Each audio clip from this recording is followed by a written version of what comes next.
தமிழ்நாட்டை காப்பாற்ற வேண்டும்.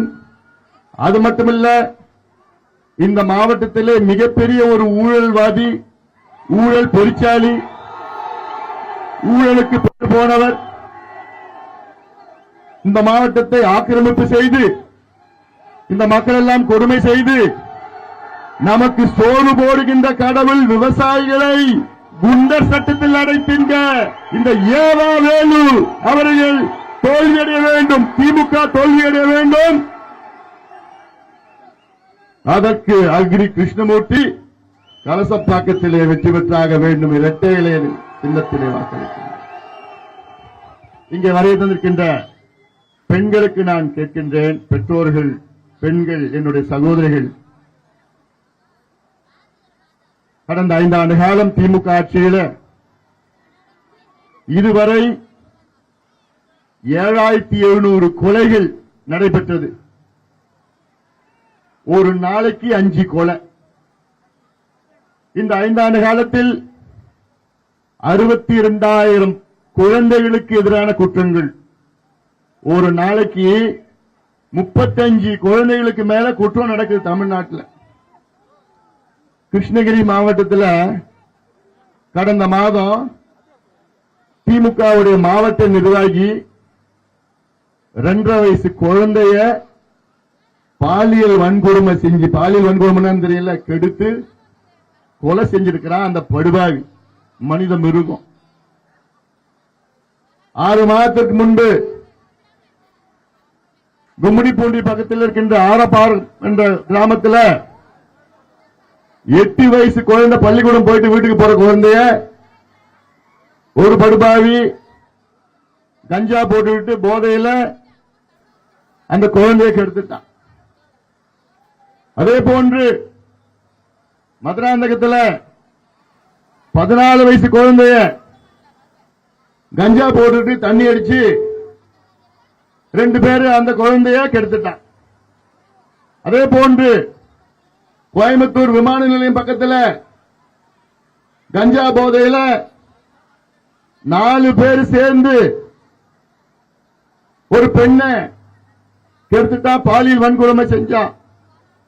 அதே போன்று போன வாரம் திருநெல்வேலியில 12வது படிக்கின்ற ஒரு பெண், அந்த பெண்ணை கஞ்சா அடிச்சுக்கிட்டு போதையில கெடுத்து கொலையும் செஞ்சிட்டானுங்க.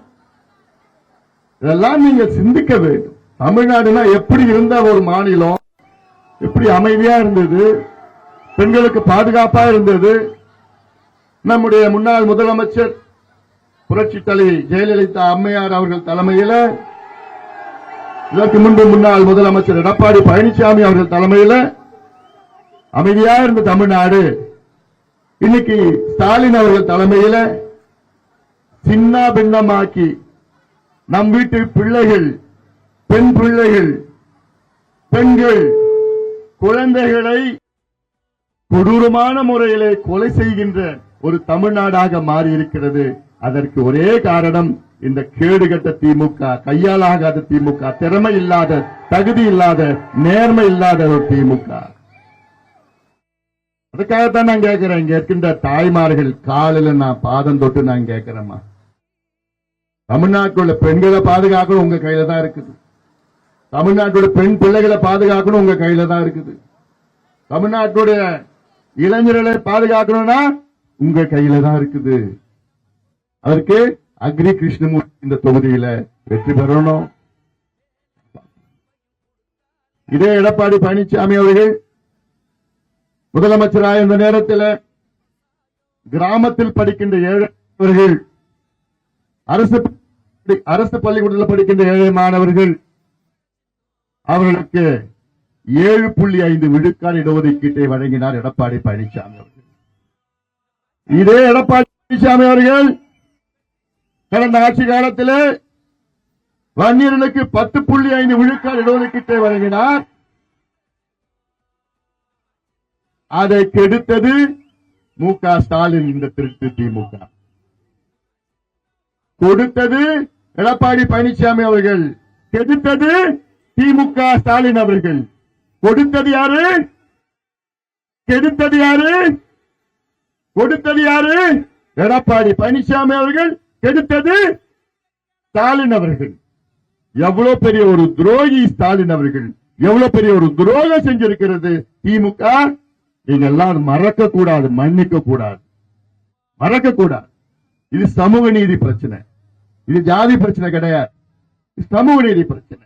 உழைக்கின்ற வர்க்கம், பாடுபடுகின்ற வர்க்கம், அத்துணை சமூகங்களுக்கும் எடப்பாடி பழனிசாமி அவர்கள் நிச்சயமாக உள்ஒதுக்கீடு, இடஒதுக்கீடு, தனி ஒதுக்கீடு வன்னியர்களுக்கு மட்டும் கிடையாது, வன்னியர்கள் போன்ற அத்துணை சமூகங்களுக்கும் கொடுப்பார். இதுதான் சமூக நீதி. அதே போன்ற பட்டியலின மக்களுக்கும் நிச்சயமாக உள்ஒதுக்கீடு வழங்கப்படும். இதாயா சமூக நீதி. இதை உறுதி செய்கின்ற வகையில நம் கூட்டணி இருக்கிறது. ஆனால் திமுகவில் சமூக நீதினா என்னன்னு தெரியல, எதுக்கும் என்னன்னு தெரியல ஸ்டாலின் அவர்கள்.